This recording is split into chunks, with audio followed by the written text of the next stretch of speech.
Story in the Quran where Jesus makes a bird out of clay, he blows on it and it comes alive. That story does not come from God. It comes from a fake gospel called the Infancy Gospel of Thomas. Bruh, have you ever done more than a 5-second Google search when it comes to research? Yeah, the Gospel of Thomas is dated to the 2nd century AD, but why do you think the apocryphal gospel is going to remain textually intact for 2,000 years when your own Bible can't even remain textually intact? Y'all be adding stories like Mark's ending in the pericope adultery way into the 5th century, and now you're just expecting the infancy gospel to have a better textual transmission than your own Bible. Okay, that's pretty funny. Yeah, so the oldest fragmentary papyrus of the gospel is going to be from the 4th to the 5th century, and it's just a scrap. The oldest complete manuscript is from the 11th century. So yeah, you actually need to present us a single manuscript that predates Islam and has that story. When we actually look at the different recensions of the gospel, we see that only the Arabic version has the clay bird stories. All other independent recensions just have a story of birds flying at the command of baby Jesus. That is completely different from making a bird with clay and blowing into it. Now, the fact that only the Arabic recension has that story and the others don't is already a huge red flag that it's been inserted post-Islam, but let's see what scholars who don't base their beliefs on 1 second of Google research like you do have to say. Well, one, there's the fact that zero evidence that Muhammad had any access to Christian scriptures. There's the fact that scholars already know it's evident that Christians in Arabia adopted Arabic translated scriptures only after Islam. Prior to that, it was in their own languages. But let's not stop there. If we read some scholarship on the gospel from Tony Burke, we see that an Arabic version comes from the Syriac tradition, which is already a later recession, and the Arabic versions didn't exist until after Islam.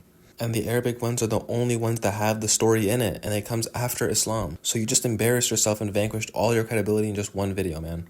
But I can't believe you thought an apocryphal gospel has a better textual preservation than your own holy scriptures. That's just a joke, dude. Scholars already note that the gospel has gone through many redactional stages. The gospel we have is a completely rewritten form that didn't exist until provably after the 5th century. So this text is just constantly being redacted on. But you made some more points that buried your own religion, so let's just continue. Book that the early church actually rejected completely as fiction. The totality of the text being fake doesn't mean that it can pull from sources being authentic. That's why the IGT is closely associated with the Gospel of Luke. I guess everything it pulls from the Gospel of Luke is fake, though. Understand why the Bible says, do not add or take away from this book, because the second you let fiction into your faith, the truth gets buried. Damn, brother, you speaking some facts right now. Where's all this hype over Mark's ending, the pericope adultery, and the Johannine comma being added in the 5th to 14th century, though? So I guess using your logic, the truth of Christianity has been buried in the corrupted gospel. Thanks, bro. Brody made a video flaming his own gospel reliability being less reliable than the Gospel of Thomas, and called out his own corrupted gospel for having added in fake stories.